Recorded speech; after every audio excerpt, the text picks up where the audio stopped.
Hola, ¿cómo están? Bienvenidos al episodio 1 de 2024 aquí en Sintoniza tu Salud Mental, que parece podcast pero no lo es. En esta ocasión vamos a hablar de las horrendas, espantosas, aniquiladoras de almas buenas, las personas tóxicas, como sea, de todos modos está mal dicho.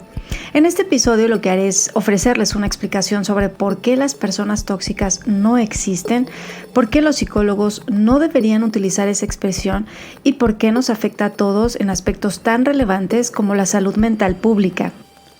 Nuestra sociedad ya no puede darse el lujo de ignorar la importancia de la salud mental. Ya no podemos tener ideas tan absurdas como que por un lado están los locos o trastornados y por otro los cuerdos y los sanos. Los trastornos mentales, los problemas psicológicos, las psicopatologías son más comunes de lo que queremos aceptar y mientras no lo aceptemos, el problema seguirá creciendo. Yo soy Isabel Estrada y los invito a que se queden y me permitan acompañarlos en su cafecito, en el quehacer, en el tráfico, donde sea. Así que, comencemos.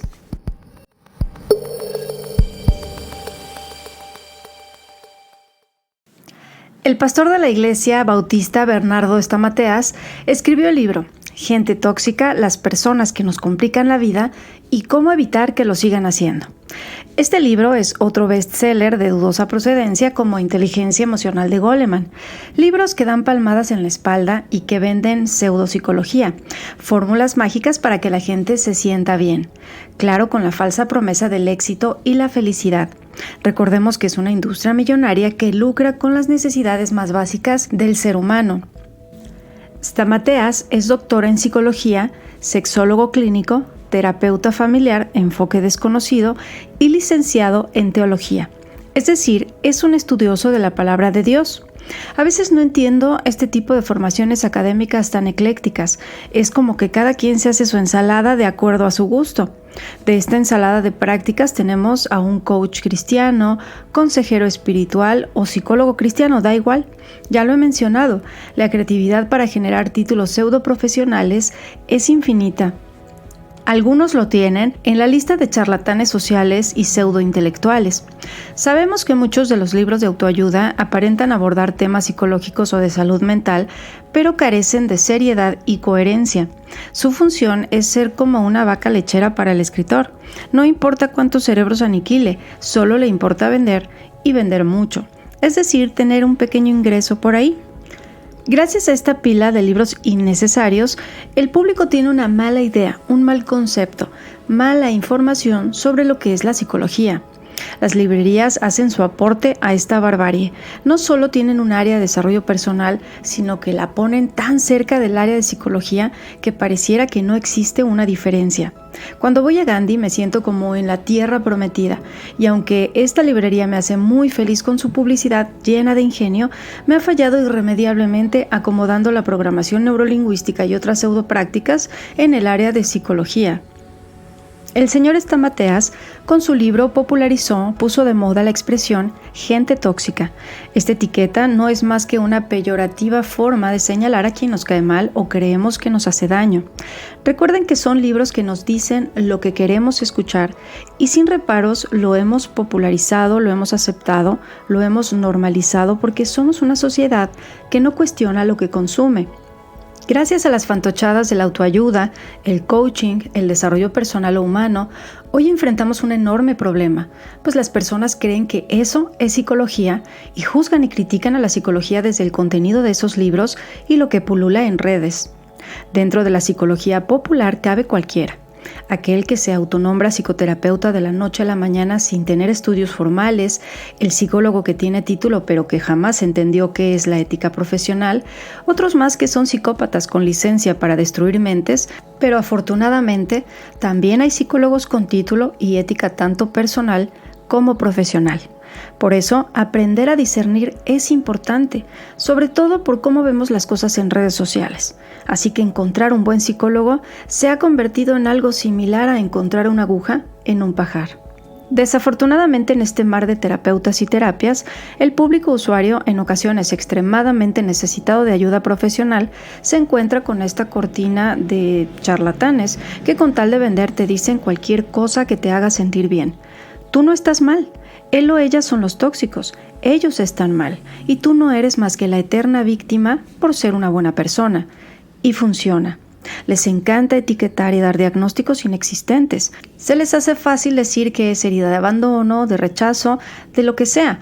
Vaya, minimizan la complejidad no solo en la elaboración de un diagnóstico psicológico, sino que generan recetas que facilitan un tratamiento hecho a base de decirle a la persona lo que quiere escuchar o saturarlo de un nuevo sistema de creencias que terminen por anexarlo incluso a una secta.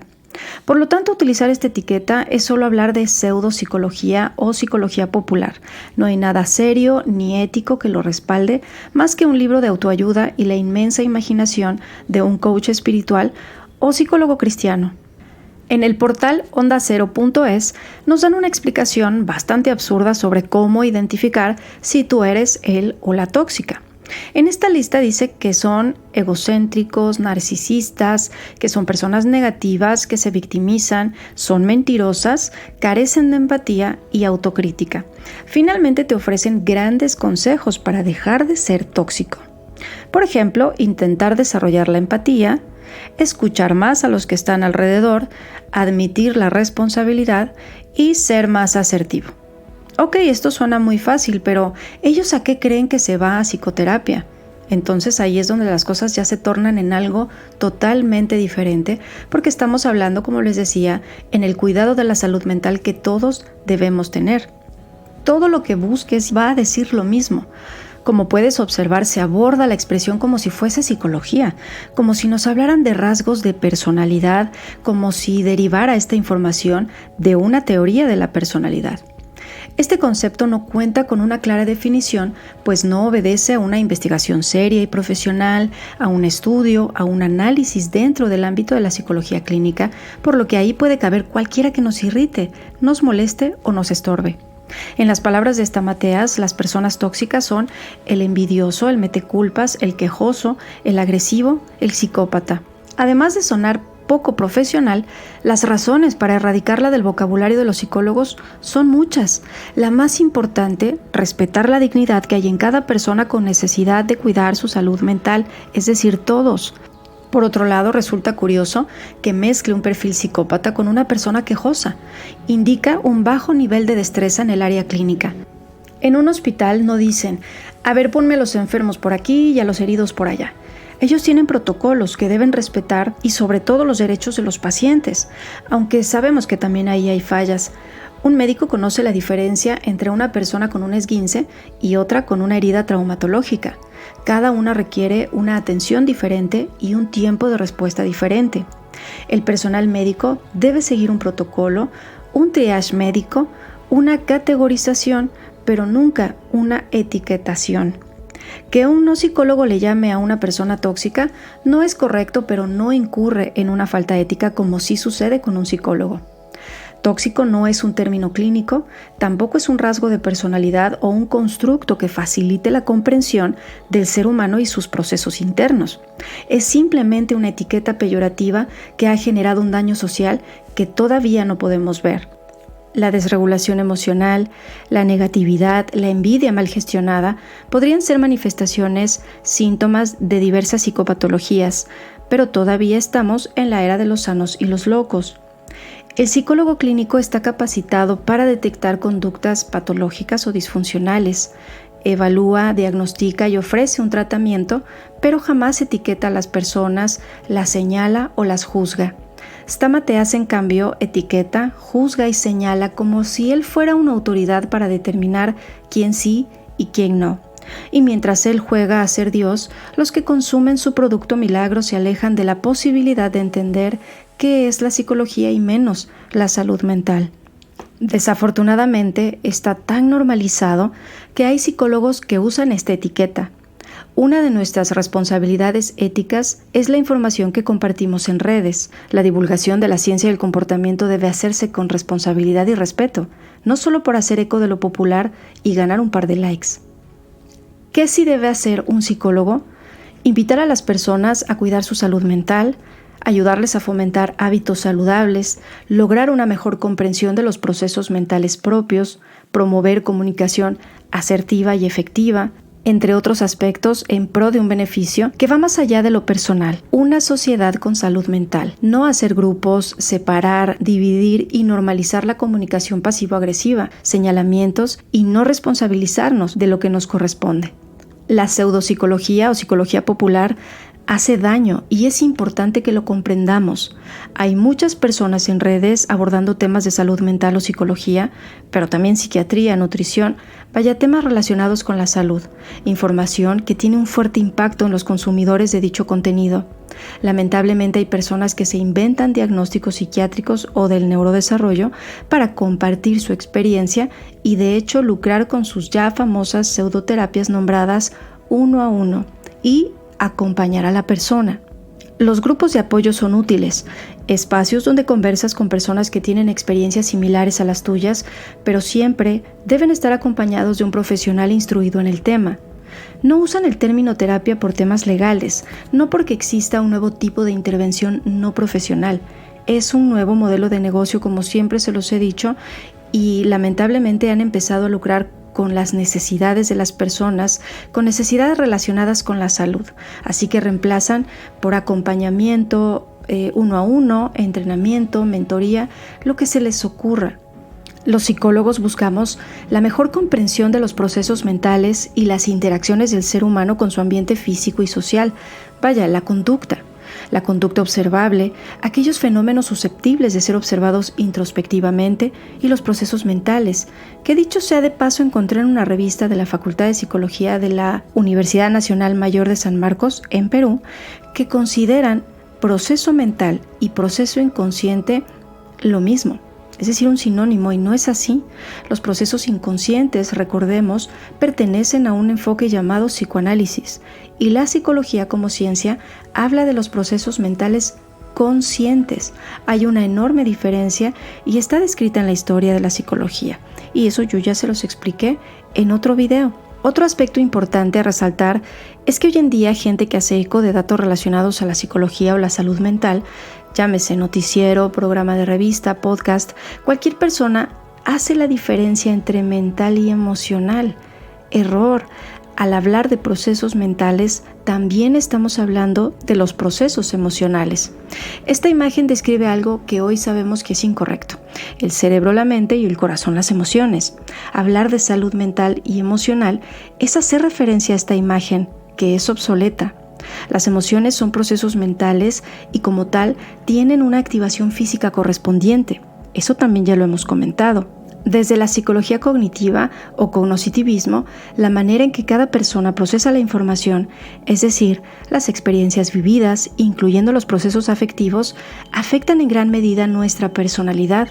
Rupturas, procesos y representaciones nos dicen cómo percibe la persona el mundo, cómo aprende, cómo recuerda. Estos esquemas nos permiten poner en marcha estrategias y conductas que pueden ser favorecedoras y adaptativas o bien desfavorecedoras o desadaptativas, que en algunos casos facilitan el desarrollo de una psicopatología. Pero no es así de simple, ya pasaremos a esa parte. Los psicólogos debemos entender a las personas, es decir, sus conductas, qué hace que las mantenga, la ejecución de decisiones y sus cursos de acción para el logro de metas. Dentro de esa comprensión no existe juzgar a nadie, porque nuestro trabajo es comprender y ayudar. Al señalar a una persona como tóxica, simplemente la estamos juzgando, la estamos etiquetando y la estamos señalando porque nos incomoda algo de esa persona, nos irrita algo de esa persona o creemos que nos daña algo de ella. Dejándonos en la zona más cómoda, pues no nos permite reconocer y hacernos responsables de lo propio en esa interacción. Estamos hablando de límites sanos y comunicación asertiva. ¿Realmente hacemos un ejercicio de autoobservación, autoconocimiento basado en el respeto y la objetividad? Podemos intentarlo, pero ¿y si nuestro pensamiento está alterado? Es decir, obedece a sesgos y distorsiones sin titubear. ¿Podemos así autogestionarnos adecuadamente? La respuesta es definitivamente no. En psicoterapia aprendemos a identificar y evaluar pensamientos y comportamientos disfuncionales y hacer algo en consecuencia. Y se cuenta con una gran variedad de técnicas que han comprobado su eficacia. Es así como se aprende a ser responsable de uno mismo, pero también se desarrolla la empatía al comprender a los demás, sobre todo aquellos que no están aprendiendo lo que nosotros sí estamos aprendiendo en ese proceso. Ellos no tienen acceso a esa información. ¿Se acuerdan que les decía que nos enfocamos en aquello que sí está en nuestro control y la otra persona jamás ha estado ni estará dentro de nuestro control? Hay un concepto actual que me llama mucho la atención y es responsabilidad afectiva. Se entiende por responsabilidad afectiva o emocional al hecho de reconocer y asumir que nuestros actos causan emociones en las personas con las que nos relacionamos. O sea, sí pero no, como el sticker del gatito. Nadie es responsable de los estados emocionales de nadie. Esa persona piensa y siente de acuerdo a cómo entiende la vida, sus experiencias y sus decisiones. Si una persona te hace sentir triste, lo primero sería pensar qué acción particularmente te pone triste. En psicoterapia comprendemos que muchas veces esa emoción y su intensidad tiene más que ver con nuestros procesos internos que con la persona. Es decir, lo que pensamos de esa situación particular tiene más que ver con nuestro aprendizaje que con lo que haga o no haga la otra persona. Cada quien debe hacerse responsable de conocer y gestionar sus procesos mentales y sus estados emocionales correspondientes. Eso de responsabilidad afectiva me suena a pensar en facilitarle las cosas al otro y que el otro te haga responsable de algo que no eres, a tratar con pinzas a los demás para que no se sientan mal. Entonces, ¿cuándo vamos a aprender a abordar temas incómodos? Estamos hablando de algo más allá de los estados emocionales. En todo caso, la responsabilidad afectiva comienza con uno mismo y eso es madurar. Necesitamos ser más autónomos y dejar de depender y romantizar la interacción con los demás. No es fácil. Cada uno de nosotros tiene sus propios intereses y su forma de ver la vida, entenderla, afrontarla. Con algunos seremos compatibles, con otros no. Lamentablemente no podemos elegir 100% de quién nos rodeamos. No elegimos a la familia, no elegimos a los compañeros de trabajo ni a los vecinos. Pero con todos ellos por principio debemos aprender a tener un trato respetuoso. ¿Cuándo dejamos de ser respetuosos? Cuando queremos que el otro piense y actúe como queremos. Hay que aprender a lidiar con eso. Quizá no estamos hablando solo de personas tóxicas e irresponsables afectivos, sino de educación, valores, salud mental. Con todo esto no estoy diciendo que los otros nada tienen que ver conmigo. Claro que sí, el contexto importa. La educación que tenemos todos importa, tiene una influencia importante y fundamental, pero no tiene nada que ver con señalar a los demás y que ellos me hagan la vida fácil. Cada quien tiene su grado de responsabilidad. Ellos nos complican la vida. ¿Cómo eliminarlos? Lee a Stamateas. Stamateas da consejos y no siempre son buenos. Es como estas mamás que si la hija viene a decirles, mamá, Susanita me hizo tal cosa. Ella simplemente resuelve diciéndole, ay, es porque te tiene envidia. Esto es súper común. ¿Qué pasa si eso que sucedió es consecuencia de algo que la hija hizo? Por lo tanto, le está negando la oportunidad de entender la situación, de repartir responsabilidades y madurar, de asumir lo propio. Pensando que todo lo que le hacen es porque le tienen envidia, le llevará a ver los conflictos de forma sesgada, desde una perspectiva distorsionada, limitada, y habrá consecuencias, más consecuencias y poco favorecedoras para esa menor. Porque así aprenderá a ver la vida, porque ella entenderá que lo malo que le pasa es porque es tan buena, tan bonita, tan perfecta, tan inteligente, que solo inspira envidias. Todos somos maestros de la manipulación y siempre buscaremos ventaja, tener la razón, porque eso nos da poder, confianza, seguridad. Pero esa confianza, esa seguridad y poder podría ser tan efímera que tarde o temprano la realidad nos va a dar tremendo cachetadón. Hay una expresión que podría caber aquí. Soy mala para los dichos, ténganme paciencia. Pero es algo así que cuando señalas a alguien, 4 dedos te apuntan a ti, o 2, 3. Bueno, no soy tan buena, se los dije. O de qué planeta son, para saber cuántos dedos tienen. Bueno, el punto es que estamos juzgando a alguien, pero también nosotros tenemos ahí algo que ver. no nos deslindemos de esa responsabilidad.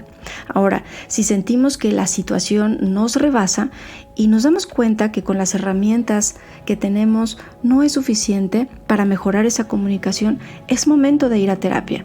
El problema no se soluciona solo. Hay personas que han logrado llegar a divorcios, por ejemplo, divorcios amigables, separaciones amigables, donde no hay consecuencias negativas ni para ellos ni para los hijos, sobre todo para los hijos. La palabra divorcio está tan estigmatizada por la desinformación y la poca educación que tenemos, como la palabra dieta, que solo significa hábito alimenticio. Bueno, divorcio no significa conflicto. Terminar una relación tampoco significa drama. ¿Por qué llegamos al conflicto o al drama? Porque siempre hay banderas rojas que no queremos ver. Estamos ante una crisis que nos exige un trabajo personal. Se denomina conducta patológica cuando un comportamiento se repite de manera impulsiva y se presentan rasgos, por ejemplo, de personalidad narcisista, histriónica, paranoide, etc. Es por ello que los psicólogos no etiquetamos, obtenemos un diagnóstico para ofrecer un tratamiento adecuado o se elabora un plan de tratamiento específico para cada persona dependiendo de la situación que manifiesta. Tal vez no se trata de un trastorno de personalidad, sin embargo, la persona puede llegar a mostrar conductas disfuncionales por diversas razones.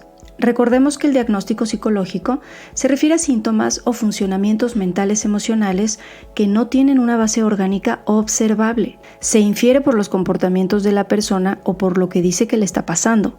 A pesar de los avances y progresos de las neurociencias, todavía nos falta mucho para comprender la complejidad del cerebro lo suficiente para poder realizar con exactitud un diagnóstico como el médico orgánico.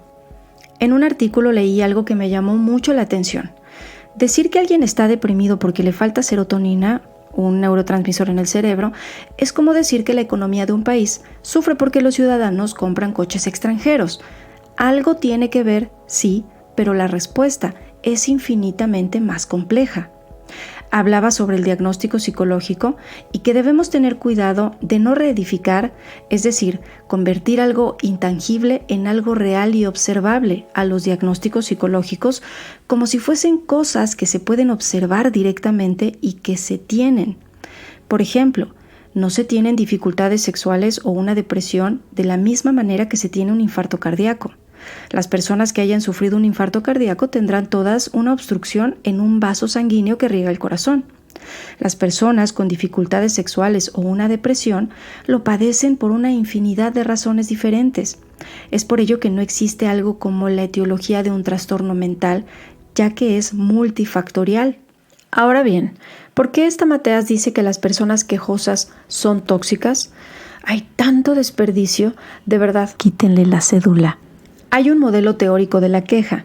Kowalski considera la queja como la verbalización de insatisfacción, subjetivamente presente o no, con el propósito de desahogarnos emocionalmente o lograr un objetivo personal, interpersonal o ambos. Quejarse no está mal, es una expresión verbal de una experiencia o percepción subjetiva displacentera o de insatisfacción. Si algo no te gusta, tienes todo el derecho de externarlo. Si no nos quejáramos, no estaríamos mostrando insatisfacción por aquello que no nos gusta y simplemente nos veríamos obligados a someternos, a soportar. Por ejemplo, en una pareja, uno de sus miembros se queja porque el otro siempre llega tarde y le hace pensar que no le da importancia y atención a las cosas que tienen que hacer en conjunto. Una de las cosas que hace que esa relación crezca, madure, se fortalezca y fomente la comunicación es hablar de aquello que no nos gusta, que nos incomoda, y esto es a través de la queja o buzón de sugerencias, como quieran llamarlo. La queja tiene beneficios, permite a la persona verbalizar y descargar la propia frustración. Expresar algo que no nos está gustando a nivel emocional, estamos liberando tensión y nos sentimos bien al expresar, al tener la libertad de expresar. La emoción está cumpliendo su función.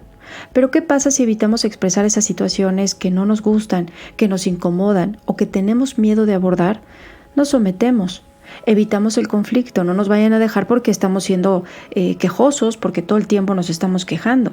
Pero esas son banderas rojas.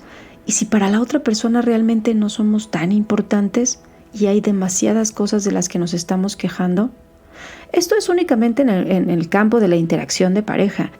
También hay consecuencias negativas. A pesar de estos beneficios de la queja, pues también se considera un comportamiento aversivo y negativo, por lo que una de las consecuencias puede ser el rechazo social o el aislamiento del entorno. Y estas etiquetas no nos ayudan en absolutamente nada, por lo menos no desde el aspecto de la salud mental. La queja está en una lista de 15 problemas más frecuentes en las relaciones románticas, por lo tanto, sí es un tema que se tiene que abordar con mayor seriedad. En el ámbito laboral, si un empleado se queja constantemente, no simplemente se le tacha de quejoso y tóxico, se debe analizar el porqué de la queja constante. Es más fácil para los empleadores llamarlo conflictivo o darles un curso de inteligencia emocional para que entiendan que todo deriva de su mal manejo emocional. Trampa.